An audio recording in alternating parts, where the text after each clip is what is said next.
Muy buenas noches a todos los seguidores del Rumbo Económico. Les damos las gracias por acompañarnos en esta noche, en esta importante noche para nosotros en la inauguración de Diálogos.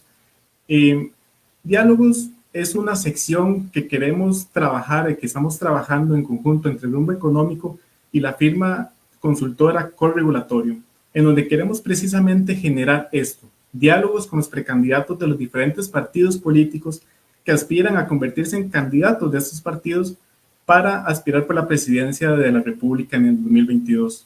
Durante estas transmisiones nos va a acompañar también el CEO de Corregulatorio y especialista precisamente en este tema, don William Villalobos, a quien le damos la bienvenida en este momento. Muchas gracias por acompañarnos, don William.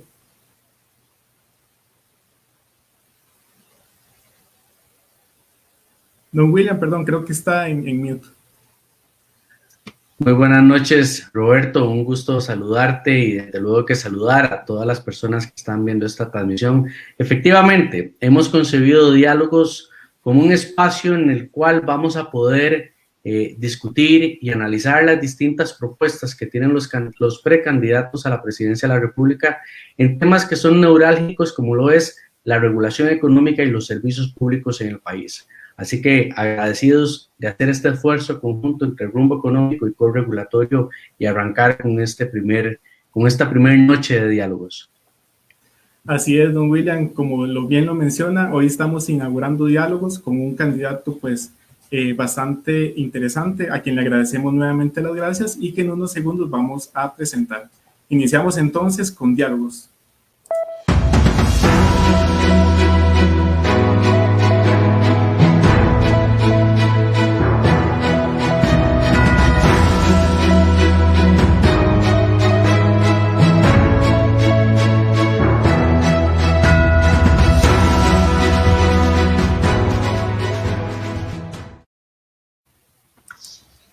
Como les comentábamos, nuestro primer invitado de este programa Diálogos, don Claudio Alpizar, precandidato del Partido Liberación Nacional, a quien le damos las gracias y la bienvenida esta noche, don Claudio, por acompañarnos y por permitirnos también escuchar las propuestas y las ideas que usted trae respecto al tema de servicios públicos y regulación económica. Buenas noches.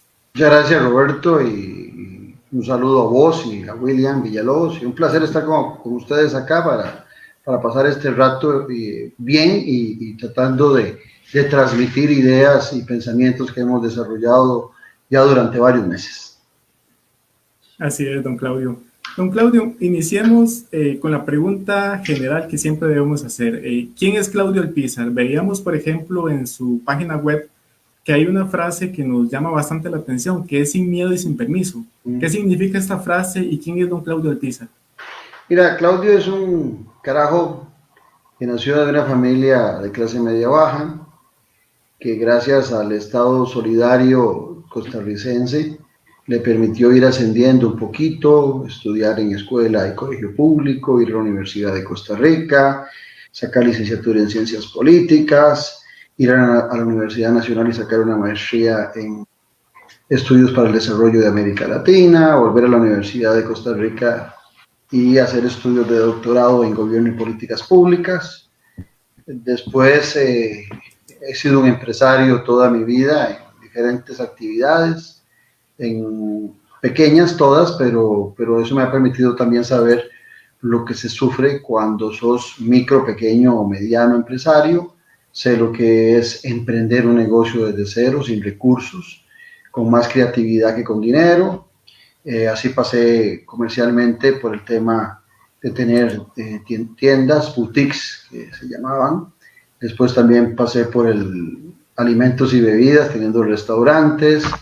Y después me aventuré, entre otras tantas cosas, a tener un programa de radio y antes de él un programa de televisión, que tengo 10 años, ambos sobre la línea de la política. He sido un estudioso de los problemas nacionales, que son muchísimos, algunos los terminas dominando a plenitud, otros conoces a los actores y a la gente que sabe del tema, y de repente, bueno, he sido siempre de línea socialdemócrata, pensamiento de centro, que me hago a partir del año 81. Yo entro al 80 en la Universidad de Costa Rica, entro el 81, 82 a Ciencias Políticas. Me gusta el equilibrio del Estado y el mercado. un Estado eficiente y eficaz y un mercado responsable en sus compromisos, principalmente en el pago de impuestos y en la generación de empleos y las garantías de los trabajadores. Y después de eso se nos ocurre en un grupo participar políticamente, todos con una línea similar, gente de clase media que aprecia el Estado solidario, que está agradecido con el país, que deciden en algún momento participar políticamente y se cuestionan si tiene que ser en un partido nuevo o en el que siempre nos hayamos identificado, Liberación Nacional. Entonces decidimos participar en Liberación Nacional sin miedo y sin permiso, sin miedo a los ayatolas, sin miedo a las figuras reconocidas y sin miedo a la problemática nacional, sabiendo que la podemos enfrentar y también sin pedirle permiso a nadie. Estamos en un proceso democrático y en un proceso democrático los partidos políticos pues tienen que tener esa apertura. Decidimos participar, pasamos por el calvario de los 29 millones y aquí estamos como candidatos a representar a Liberación en las próximas elecciones en el 2022. Perfecto, don Claudio, diría yo que es una decisión pues valiente también, porque, y no solo para usted, sino para todos los precandidatos y candidatos de otros partidos, porque la situación del país pues no se vislumbra tan bien en diferentes aspectos. Sí. Don Claudio, en ese sentido, hoy tratamos un tema pues bastante relevante. Como decía don William al inicio, pues es un tema muy medular, el de servicios públicos y regulación económica, porque afecta directamente a los ciudadanos del país como tal. ¿Cómo vislumbra usted la situación actual de los servicios públicos? Mire, antes le decía yo, Roberto, a usted y a William y a los que nos están viendo y escuchando, que yo soy de una estirpe humilde y llego y me establezco en una clase media. Eso se debe a un proceso largo de buenos servicios públicos. El Estado costarricense, a partir de 1940, tiene una transformación importante en un modelo de desarrollo que está muy preocupado por desarrollar la clase media costarricense. Vos estás muy joven, William también, pero antes de esa época no había clase media costarricense, habían ricos y pobres de aquella época. Yo nazco en el año 62, entonces ya hay 22 años de estar desarrollando la clase media y dando servicios públicos que eran de calidad. Y entonces, por eso tal vez yo y el grupo que me acompaña, valoramos mucho ese proceso de esos servicios públicos, de educación, de salud. Yo siempre digo lo mismo, pero es que tengo que repetirlo como agradecimiento y sobre todo para que los jóvenes lo comprendan.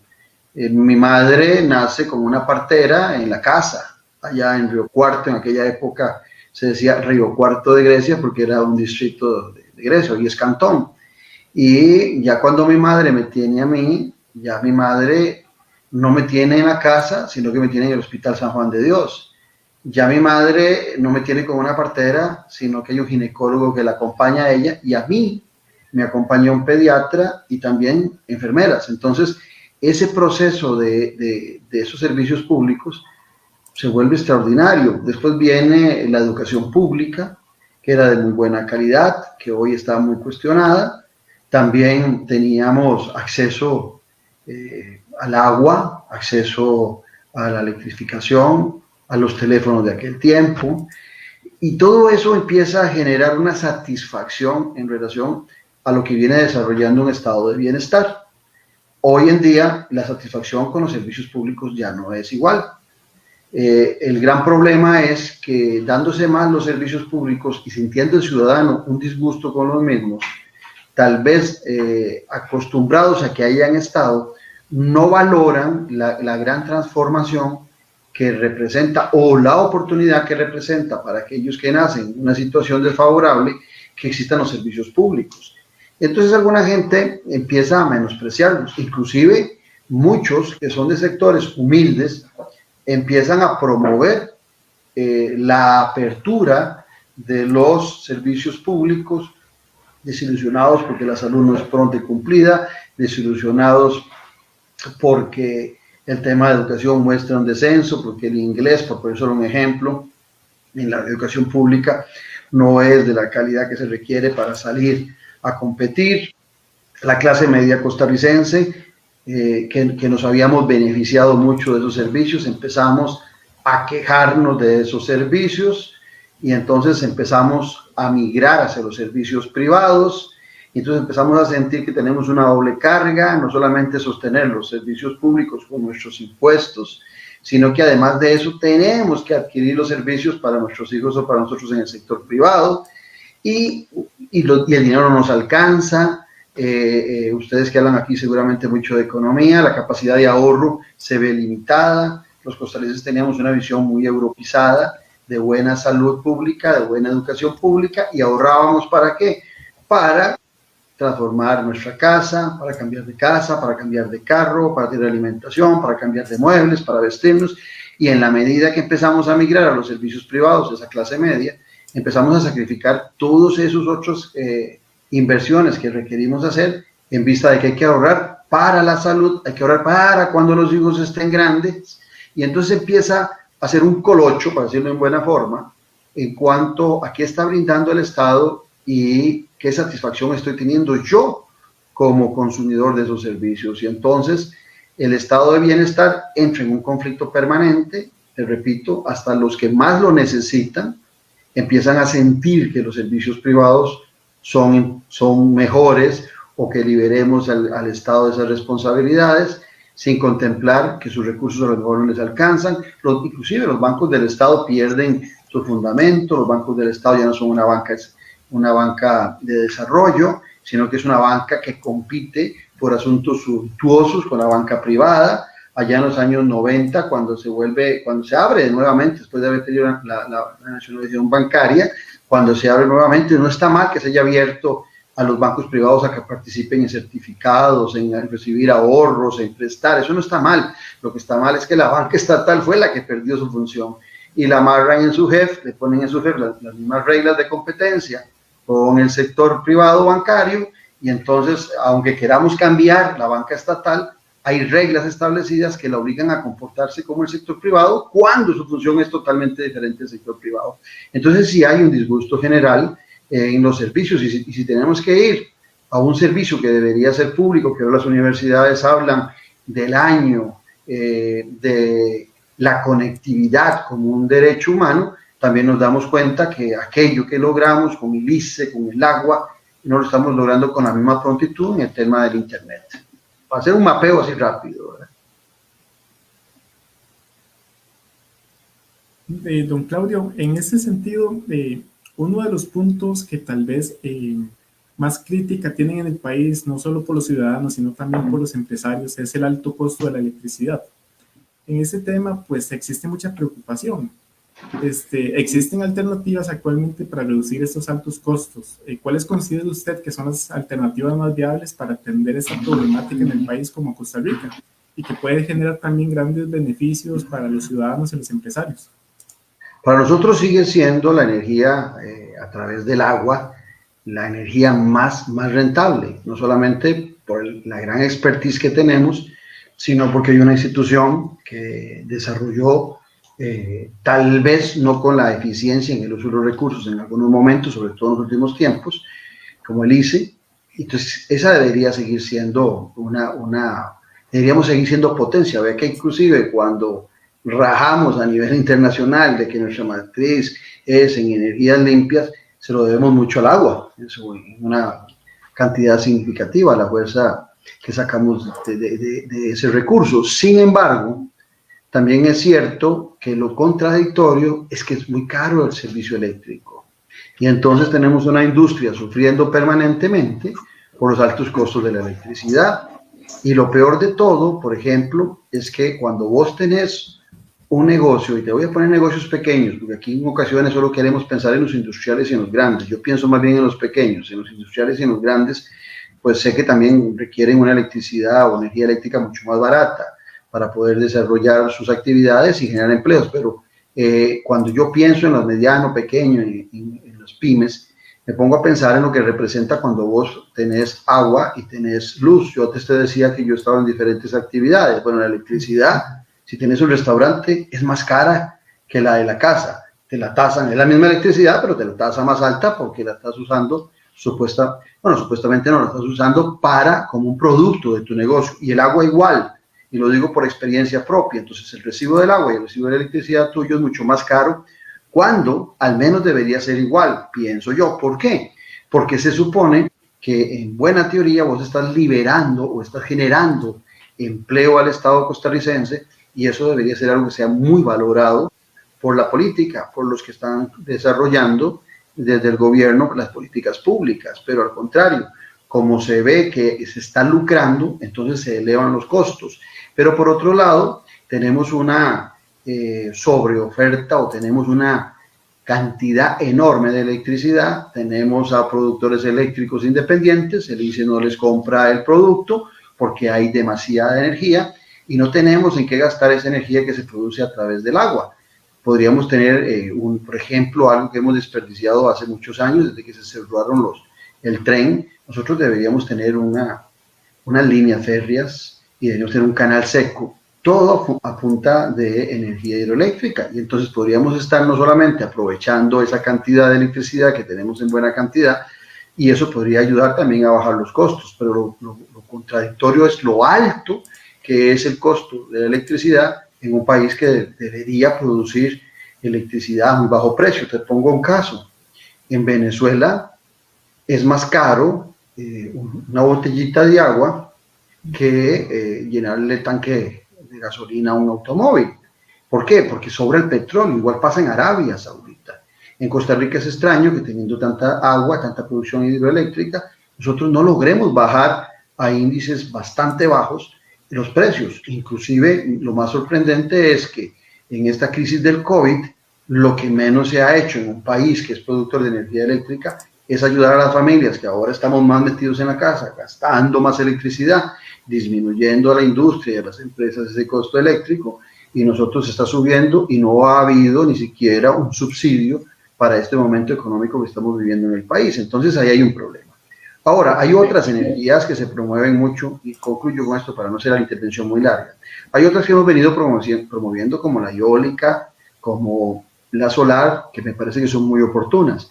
Pero también es claro que para el desarrollo de esas se requieren materiales que también, contradictoriamente, siendo esas energías limpias, amigables con el medio ambiente, para hacer paneles solares o para hacer eólicas, usted ocupa minerales, ocupa desarrollar instrumentos que requieren de diferentes minerales, hierro y otros muchos más, para poder generar esa electricidad. Igual, ahora que se habla tanto del hidrógeno verde, que es el más amigable de todos los hidrógenos con el medio ambiente, pues también, ¿cómo se produce? A razón de tener energías limpias. Y esas energías que se están utilizando para producir el hidrógeno verde, que apenas está en investigación, apenas está desarrollándose en el mundo, pero que nosotros podríamos hacerlo para ser pioneros también en el tema, se ocupan eólicas y se ocupa energía de paneles solares.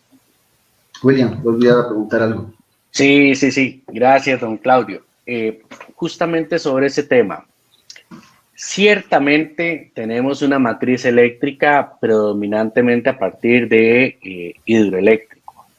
Pero lo cierto del caso es que hoy por hoy la energía de producción más barata en el mundo es la solar. Y Costa Rica en los últimos 5 años ha venido con un crecimiento exponencial en materia de producción solar a partir de generación distribuida. Ya hoy es prácticamente el 1% de la matriz, es un poco más de 80 megas instalados en el país, y ha venido el país experimentando una discusión desde el punto de vista tanto de política pública como regulatorio de cómo empoderar más al abonado, a ese consumidor tico que, como bien decías, hoy está pagando el alto costo de la factura eléctrica. Y que además, en tiempos de pandemia, con muy buen tino usted lo mencionaba, Claudio, está también trabajando desde la casa. Yo pienso en la señora que está emprendiendo una actividad en su casa y está pagando tarifa residencial que no es la más eficiente, tal vez para una microempresa que está realizando, y ni hablar del rezago en el costo de competitividad país que nos genera el costo en las tarifas para ahuyentar inversión hacia otros países, como lo vimos el año pasado con Vicesa y su apagonazo de unas calderas para trasladarse operaciones a Guatemala. En esa línea, don Claudio, ¿qué hacer para bajar el costo de la electricidad? Y en un eventual gobierno suyo, ahora que menciona el tema de hidrógeno verde, es un tema en el cual, desde mi óptica, y quisiera conocer su impresión, Costa Rica podría jugar un papel preponderante, justamente porque, como bien usted apunta, tenemos abundante recurso hídrico, abundante producción energética que viene tanto de hidroeléctrico. Hoy en día muchos que están empezando a pagar sus plantas, en lo que usted mencionaba por el tema de las 7.200 del ICE, pero además tenemos cada vez un mayor crecimiento de prosumidores que podrían jugar un papel interesantísimo en tener un hidrógeno verde, de pronto y no como para un mercado en Costa Rica, sino para exportarlo en el mercado regional. ¿Cómo visualiza ese rol de Costa Rica en este cambio disruptivo que está experimentando el sector energético? Mira, William, nosotros a veces somos muy arrogantes, hemos sido un país exitoso y a veces el éxito no nos deja ver los caminos que corresponden para buscar esos cambios energéticos. Y de repente alguien dice que hay que dejar el uso de los derivados del petróleo y de inmediato sacar los carros que funcionan con diésel y gasolina y promover los automóviles eléctricos. Automóviles que además de lo costosos que son, también en su diseño, principalmente en el tema de la batería, requieren muchos minerales. ¿Por qué voy por este lado? Porque creo que nosotros lo que deberíamos buscar es un equilibrio en nuestra matriz energética. Y en esa arrogancia a veces queremos brincarnos los puentes para dejar las energías fósiles y buscar las energías limpias. Lo hemos hecho muy bien en el tema del agua, pero resulta, lo hemos hecho muy bien en el desarrollo y que a nivel nacional haya electricidad, pero los costos son muy altos. Entonces, ¿qué está pasando? Queremos dejar el petróleo, pero ¿qué está pasando con que la energía eléctrica sea muy alta? Resulta que entonces mucha gente está migrando, por ejemplo en restaurantes, que conozco muy bien el tema, a un consumo mayor cada día, y ya también hay fábricas, ya también hay otro tipo de edificios que están funcionando a razón del GLP, el gas licuado del petróleo. Entonces hay una contradicción. Queremos ir hacia las energías limpias, pero como la electricidad es tan cara, estamos promoviendo que la gente huya hacia el gas GLP. Y entonces el GLP es un derivado del petróleo que contamina el medio ambiente, su huella de carbono es muy alta, cuando nosotros deberíamos estar migrando, por ejemplo, y no lo dice Claudio Alpizar, eso lo recuerdo del 2018 allá en Buenos Aires, cuando hubo la reunión del G20 y que se reunieron antes los ministros de energía, y todos coincidían que el producto que puede ser el puente para dejar el petróleo y pasar a las energías limpias es el gas natural. Y resulta que en Costa Rica los geólogos han demostrado que hay gas natural y que el gas natural no es tan complicado el tema de desarrollarlo en el país. Entonces nos negamos a producir, qué sé yo, gas natural con Recope, una institución que está muy cuestionada hoy por otro tipo de temas, pero que tampoco le damos herramientas para que pueda meterse en otros campos. Y por otro lado, si permitimos la exportación de los dos gas, tanto el gas natural como el GLP, pero la gente prefiere el GLP. Entonces, aquí es donde viene una contradicción terrible en nuestra matriz energética y sobre todo, te repito, cuando vemos a los industriales que producen, que están metidos en el negocio de electricidad, teniendo problemas para venderles electricidad al ICE. No hemos logrado establecer ese mercado de Mesoamérica, desde Chiapas hasta Colombia, en donde se suponía que íbamos a tener una gran oportunidad de poder vender electricidad, y se ha complicado mucho el tema. Tampoco esa potencia que tenemos la hemos sabido explotar, por ejemplo, en temas de transporte público. Entonces ahí es donde uno se empieza a cuestionar realmente cómo estamos. Qué feo es hacer ejemplos siempre, pero hay que traerlos a la mesa. Y hay un ejemplo que es muy bonito, que es el caso de Noruega, donde los noruegos tienen una matriz energética que cada día es más fuerte en energías limpias, pero ¿cómo se la han financiado? A razón de la venta del petróleo.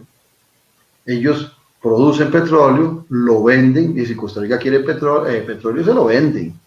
Y si algún país, si Inglaterra quiere petróleo, se lo venden, pero todos los dividendos o todo lo que reciben de ganancias alrededor de eso, el 5% lo invierten en energía limpia. Entonces, todo su transporte público, trenes, buses,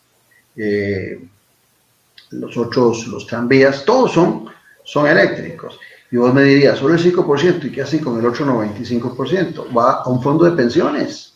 Entonces, hay noruegos que todavía no han nacido, pueden nacer dentro de 25 años y ya tienen asegurada su pensión. Y aquí en Costa Rica estamos viendo a ver cómo le metemos a los costarricenses, cómo les subimos la pensión, cómo les subimos los años de pensión y cómo les bajamos lo que mes a mes les tocaría de pensión. ¿Qué es lo que te quiero decir aquí, haciendo ese mapeo? Que la necesidad de tener un equilibrio nos lleva a nosotros a explotar esas posibilidades que tiene Costa Rica en los recursos naturales. Nosotros, otro ejemplo que lo estamos viviendo constantemente, preferimos que nos roben el oro en grandes cantidades, en grandes millones de dólares, pero nos sentimos muy ambientalistas porque no somos nosotros los que lo estamos sacando de nuestras tierras, son unos extranjeros, aunque los que los compran son ticos para el mercado ilegal del oro, ¿verdad? Pero no importa, no somos nosotros somos ambientalistas, los que están provocando esa desgracia son otros, son extranjeros. Cuando ese recurso pudiera ser explotado sosteniblemente, cuando digo sosteniblemente me refiero a lo que hacen los noruegos, sostenerlo en el tiempo para generaciones futuras. Y cuando yo veo la matriz energética y el respeto al medio ambiente, en el top 10, la última vez que vi a Noruega estaba de segundo, de tercero, y Costa Rica no aparece ni en el lugar 40. Entonces, a veces somos una marca muy bien vendida a nivel internacional, muy bien comprada por el turismo, pero en el fondo no estamos haciendo las cosas como corresponde. Y aquí es donde tenemos un gran desperdicio, porque aquí les está hablando un politólogo, pero si yo les siento a ustedes el equipo que tenemos nosotros, de gente de medio ambiente y la gente de energía, seguramente harían mucho más rico este debate en relación a esas energías que son tan importantes, porque aquí lo que sobra en Costa Rica es capacidad técnica y capacidad de conocimiento, pero como que nos negamos a ese desarrollo en vista de que el tema ambiental, y lo digo con mucho respeto, pero hay algún nivel de ambientalismo que es fundamentalismo puro, que estarían muy contentos de que nosotros viviéramos como Tarzán, en un árbol, con Jane y con Chita a la par, pero no, es que el mayor problema que tenemos, William, no es solo la matriz energética, es que el problema más preocupante del medio ambiente tiene un nombre, y es pobreza. Y cuando usted ya tiene una población con un 24 o 25% de pobreza, pues, lo que está demostrado es que el ambiente se va a deteriorar, porque el primer derecho humano y el primer ataque a un buen medio ambiente debe ser la pobreza. Entonces ahí es donde uno encuentra que no tenemos nosotros esa capacidad. ¿Por qué nosotros no estamos pensando en una flotilla marina a fuerza de gas natural? Por decirte algo. ¿Y por qué como antes desarrollábamos aviones, estaba Copesa que los trabajaba? ¿Por qué nosotros a estos productores, a estos pescadores que tienen tantas dificultades con tecnología, con navíos para poder pescar, por qué no inventamos algo donde podamos producir pequeños navíos, financiarlos con la banca estatal y permitirle a esta gente que también reduciendo las emisiones del CO2 pudieran estar desarrollando una actividad en una área que es mayor 10 veces que lo que es el territorio nacional costarricense? Pero, y sobre esa misma línea, don Claudio, vamos a ver, y aquí le pregunto en buena parte al politólogo e ideólogo que conozco bien en el plano personal, pero también al precandidato, y en dos líneas. Al politólogo le pregunto se nos agotó el modelo solidario en el sector eléctrico costarricense. Y la segunda es, en ese diagnóstico que acabas de hacer, ¿cuál debe ser el rol que tiene que jugar Recope en esta nueva dinámica? Porque si partimos de que la razón de ser de Recope es seguridad energética en el país, ¿cuál tiene que ser el rol que tiene que jugar Recope pensando en gas natural, pensando en hidrógeno verde, pensando en este rediseño de competencias, en este diagnóstico que acabas de hacer con muy buena lectura? Qué bien, William, lo que preguntas, porque fíjate que me gusta la pregunta y te voy a decir por qué. Porque en muchos programas le preguntan a uno, ¿cuál es su propuesta? Una propuesta. Y entonces esperan la respuesta de algo faraónico, un metro por todo el país, ¿verdad? Cuando la gran propuesta va dentro de la línea de lo que estás planteando, es revisar el modelo de desarrollo. Yo creo que nosotros hemos logrado un modelo de desarrollo a partir de 1980 a la fecha, 40 años, hasta el 2020, hablando de cuarentenas, 40 años, en donde nosotros logramos, sí, generar una gran cantidad de exportación, pero dejamos abandonado mucho esos servicios públicos que se daban y esas calidades de instituciones que representaron mucho en el desarrollo nacional, como fue el Recope y como es el ICE. Ahora, cuando uno se plantea el papel de esas dos instituciones, yo creo que hay problemas desde afuera y desde adentro, donde desde adentro hay muchas de esas instituciones del Estado que no han comprendido que el mundo ha girado.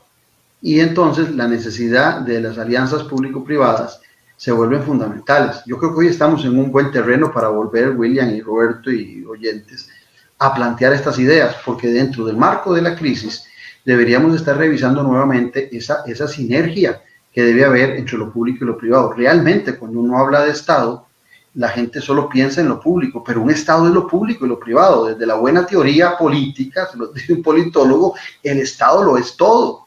Y cuando el Estado lo es todo, incluye lo público e incluye lo privado. Entonces, desde esa visión, nosotros en este momento coyuntural deberíamos tener la gran oportunidad de poner de acuerdo a los sectores. Entonces, ahí perfectamente podríamos estar planteando cambios en el ICE. Vean, en el 2008-2011, el ICE hizo una inversión de más de $7 millones para cablear 1.000 kilómetros en todo el país de cableado, me está yendo la palabra, de fibra óptica. Fibra óptica, 24 hilos. Y además de eso, un cable de guarda que protege de alta tensión, de rayos y demás. Y son casi 1.000 kilómetros. Eso lo tienen en el ICE casi que escondido, como secreto de Estado. Hay países en el mundo, me contaba un buen amigo que estuvo aquí haciendo ese trabajo, que en Brasil, hay zonas de Brasil, en estados de Brasil, que son mucho más grandes que Costa Rica, que a veces que solo tienen entre 3 y 5 cablecitos de esos de fibra óptica, y la nuestra es de 24. Entonces el amigo me dice, yo no me explico cómo ustedes no le han sacado rentabilidad a eso. Eso dice, el ICE perfectamente con 3 o 4 cables de esos tiene sobrado para todo lo que tiene que desarrollar, ocupa recursos. ¿Cómo los puede tener para tener el equipo necesario para desarrollar un internet a nivel nacional, pero de a madre, de verdad, no el internet que tenemos de tanta sufridera? ¿Cómo lo puede lograr? Bueno, perfectamente puede sacar a licitación pública las otras 20 o 15, y ahí me contaba este amigo brasileño que Google, por ejemplo, en Brasil ha pagado millones, Netflix ha pagado millones por un cablecito de eso. Pero nosotros, en ese choque que hemos hecho, que se ha exacerbado en los últimos tiempos entre lo privado y lo público, no permitimos generar esas sinergias que son importantes para poder transformar el país de esa mano. Entonces, cuando vos decís que sí, que pareciera que han perdido líneas, otras palabras, pero más o menos yo interpreto, de que el ICE y Recope tienen que revisarse, totalmente de acuerdo, pero es una revisión donde tienen que participar ambas instituciones dándose cuenta de que también el costarricense, dentro del marco de lo que preguntaba Roberto al principio, está molesto por los servicios. Ahora, hay grados de ignorancia también. Por ejemplo, a la gente le venden de que si Recope se abre, la gasolina va a ser más barata. Y la están engañando, porque eso no es cierto. Y el servicio de Recope siempre ha sido bueno, nunca nos ha faltado la gasolina. Lo que ocupamos los costarricenses es que la gasolina sea más barata. Bueno, pues es que nos refinamos, es que compramos producto terminado y muchas plantas nuestras funcionan con búnker. Imagínense en el búnker el daño que le hace al medio ambiente y no queremos gas natural. Y por otro lado, cuando pensamos en bajar la gasolina, no es porque van a venir empresas privadas, es que ocuparíamos dotar de otros recursos para poder eliminar ese impuesto único a la gasolina que se puso ya en el 94, 98, creo que fue en la administración de José María Figueres que apareció ese impuesto. Si solo esto, y perdonen que me desvíe, pero yo sí tengo el defecto de que me gusta educar a la gente que me oye. De los 100 colones que uno paga de gasolina, 40 colones es el costo 45 colones es el costo de la gasolina que importamos. 37 son los impuestos. 7 colones es lo que se gana el de la gasolinera, el de la estación de servicio.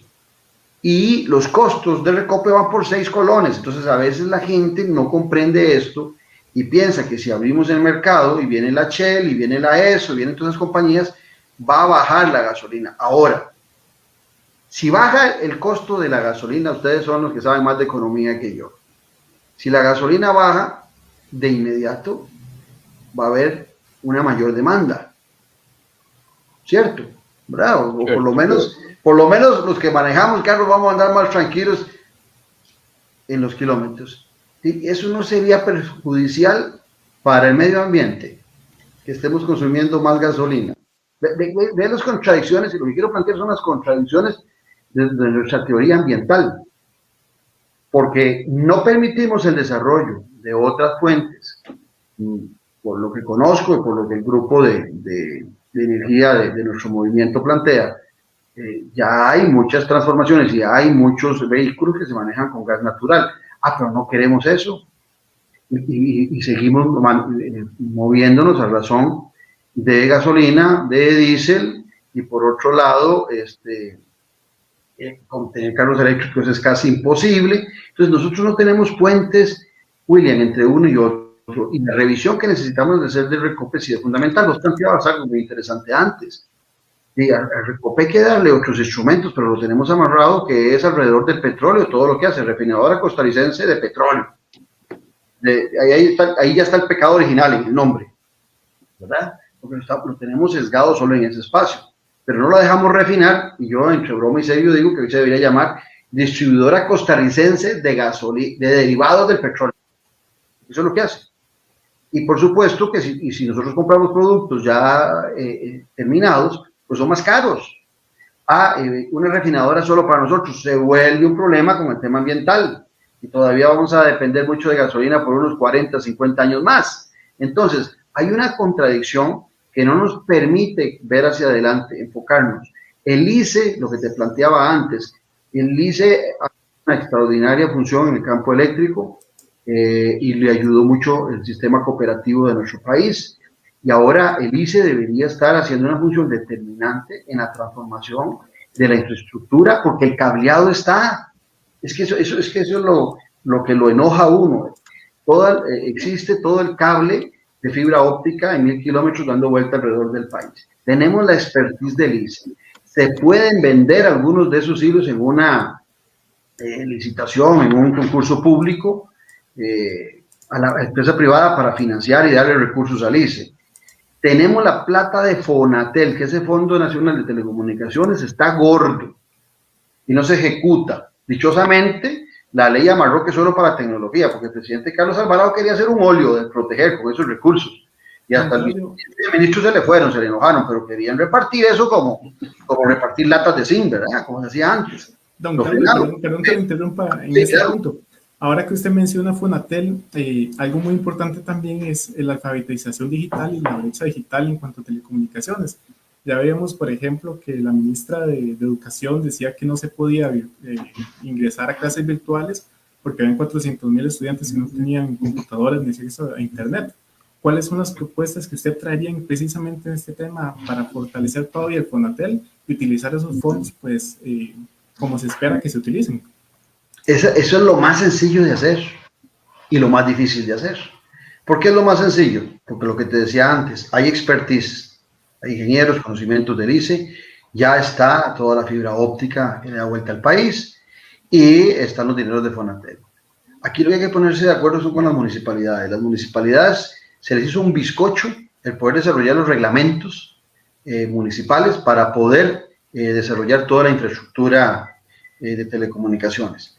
En los últimos tiempos, por el colocho que tienen, han estado cogiendo y ajustan un poquito, lo tropicalizan, un reglamento que hay en el INBU al respecto. Entonces esas municipalidades han avanzado más rápido, toman ese reglamento y pueden desarrollar. Pero la gestión está mal porque el proyecto de gestión que debería estar establecido, el Plan Nacional en el Ministerio de Ciencia y Tecnología, no está claro ni se implementa. Entonces eso no es tan complicado.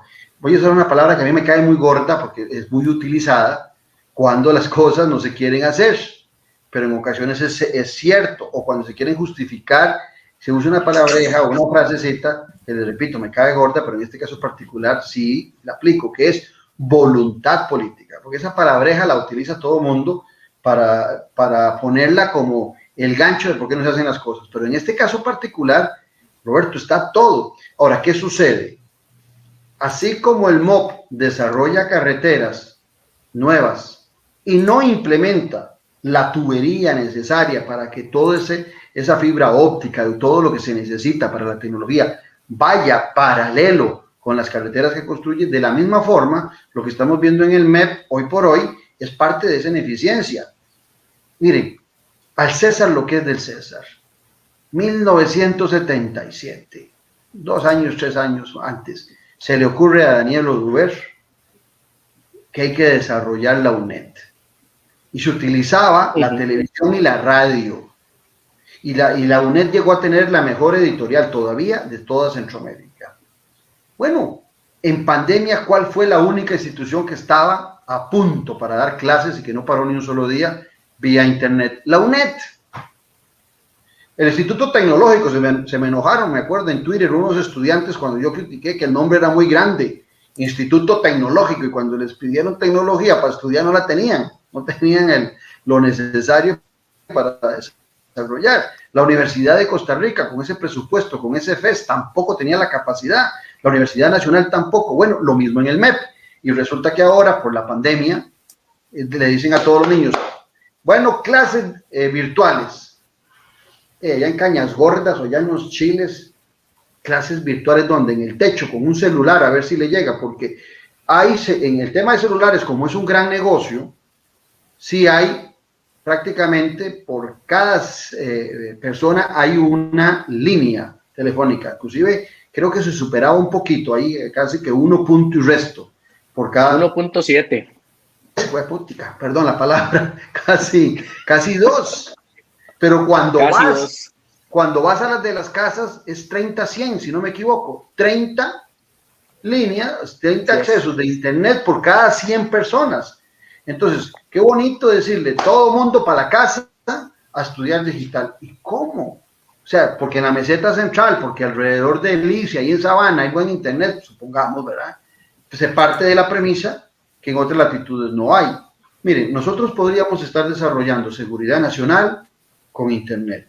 Nosotros podríamos estar desarrollando un crecimiento económico a razón del internet, ahora que se habla tanto de la necesidad de reactivar la economía, ¿verdad? Que no hay acciones, pues con este desarrollo del internet, recuerdo que el BID y el Banco Mundial hablan de que un 10% de penetración en un país provoca un crecimiento del 3.5 del Producto Interno Bruto. Bueno, y sobre eso, don Claudio, ¿qué va a pasar con 5G? 5G y nómadas digitales. ¿Cómo lo visualiza? El 5G, esa es la tecnología del Internet de las cosas, dicen los que saben. Se supone que la que debe saber mucho de 5G es la presidenta ejecutiva de la Junta Directiva del ICE, la señora Irene Cañas. Pero dice ella que eso solo sirve para bajar películas. Así lo vi, está grabado, por ahí dado un video. Entonces uno dice, bueno, ¿en manos de quién está el desarrollo?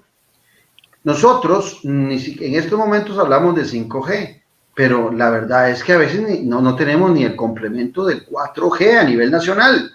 Yo vengo diciendo que nosotros estamos en la revolución industrial 3.0, todo el mundo está en 4.0 y ya las potencias hablan de 5.0. Por eso les decía yo a ustedes antes que el hidrógeno tal vez no es de inmediato, pero con el conocimiento que tiene Costa Rica, con la potencia que tenemos en el agua, podríamos estar nosotros desarrollando ciencia e investigación alrededor del hidrógeno verde para cuando llegue la transformación del hidrógeno verde, no estar como estamos siempre rezagados, sino como estuvimos en algún momento que fuimos la segunda ciudad, nos cuentan los abuelos, iluminada de América. Entonces nosotros sí hemos sido un país exitoso, pero en los últimos tiempos, como se dice en ciclismo, vamos chupando rueda y no nos permiten. Tenemos todo lo que te decía ahora, William, toda la fibra óptica en círculo en todo el país. Tenemos el 5G. El 5G, entiendo también que las frecuencias, el ICE las tiene agarradas, metidas en una caja fuerte, no le da a nadie la clave de la caja fuerte y se niega a compartir algo que debería ser fundamental para el desarrollo nacional. El ICE no debería negarse al desarrollo nacional. Y teniendo todo ese potencial, lo que sí estoy de acuerdo que debe de ser el ICE no regalarlo, porque tampoco se vale que venga alguien a decir, bueno, vamos a vender gasolina en Costa Rica y utilizamos todo el polioducto del Recope. Vamos a desarrollar el Internet en Costa Rica y utilizamos toda la infraestructura que desarrolló el ICE sin ningún costo. No, eso tampoco se vale, porque si hemos hecho una inversión pública, debemos cuidarla, pero se puede cobrar, como se está cobrando con las frecuencias en telecomunicaciones, un buen canon. Es ahí donde yo te digo de la necesidad de poder poner a funcionar lo público y lo privado de la mano. Sí, hay algo privado, pero que me genere réditos en el desarrollo público, porque vuelvo al tema original que me preguntaba Roberto. Hay gente que nace en situación desfavorable y ahí es donde el Estado se vuelve importante, un Estado eficiente y eficaz. Si nosotros pensamos que el mercado va a sacar a todos aquellos que están en situación desfavorable, nos equivocamos. El mercado es un excelente instrumento económico, no es un sistema social, no es un sistema político.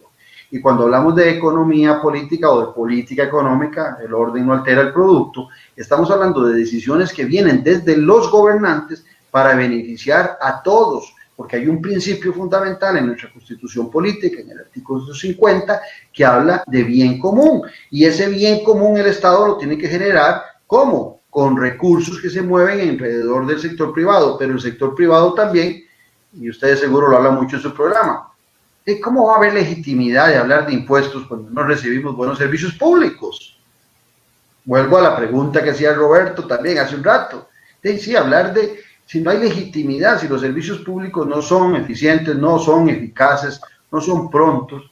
Entonces, cuando a mí me hablan cada vez de más impuestos, que además de eso, teniendo todo lo que hemos estado hablando hoy aquí, cuando hay déficit fiscal, lo único que se nos ocurre es más impuestos. ¿A quiénes van esos impuestos? A la clase media sustancialmente. Hablamos de evasión y dilución, los que pueden hacer eso en su mayoría es la clase económica más poderosa, que tiene más instrumentos, que tiene contadores, tiene demás. Los más pobres, los más humildes, normalmente padecen el costo de la vida, pero impuesto de renta, ¿cómo van a pagar? No pagan impuesto de renta.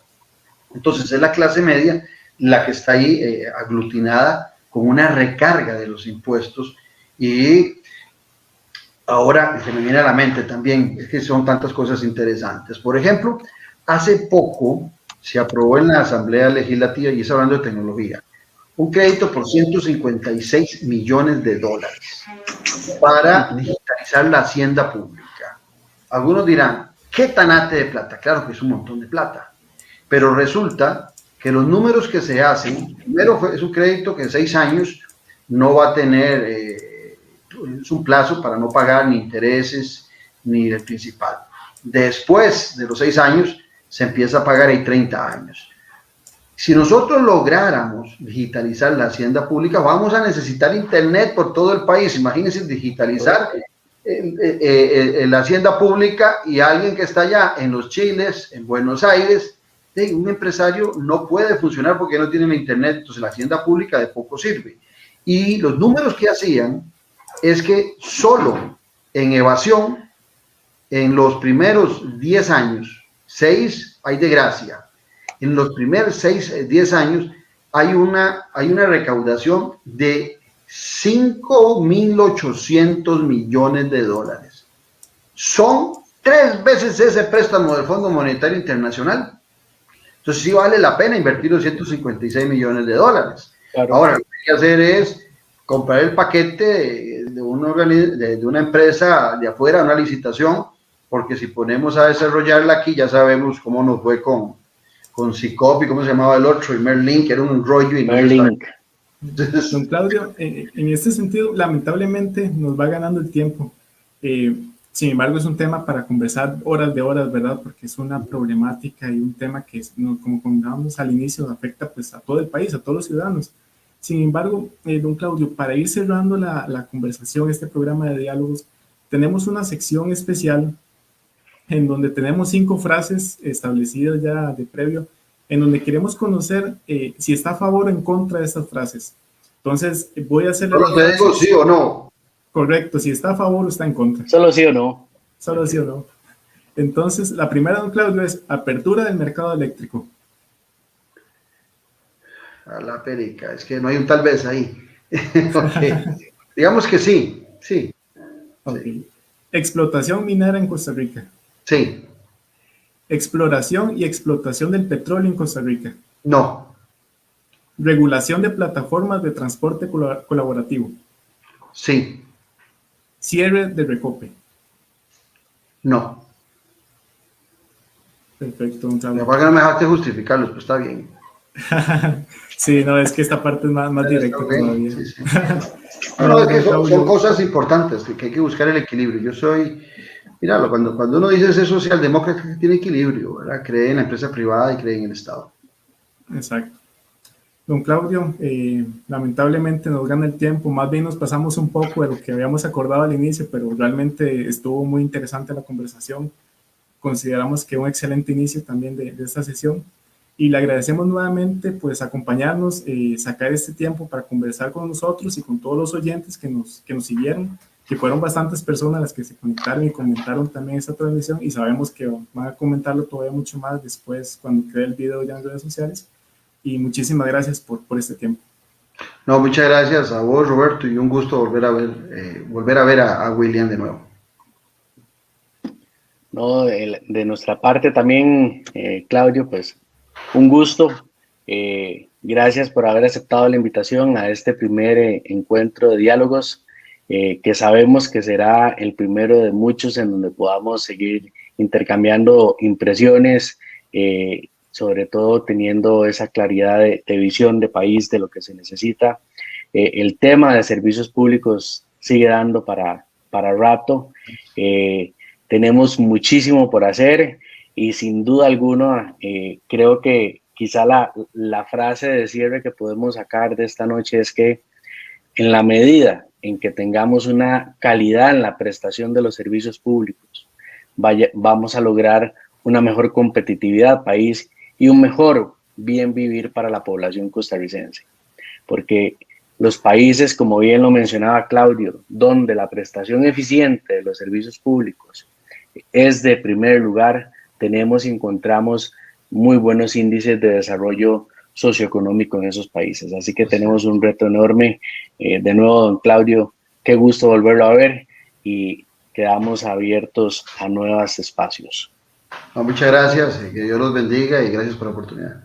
Muchas gracias y bienvenido siempre en Rumbo Económico y a este tipo de espacios que vamos a continuar haciendo, como dice don William.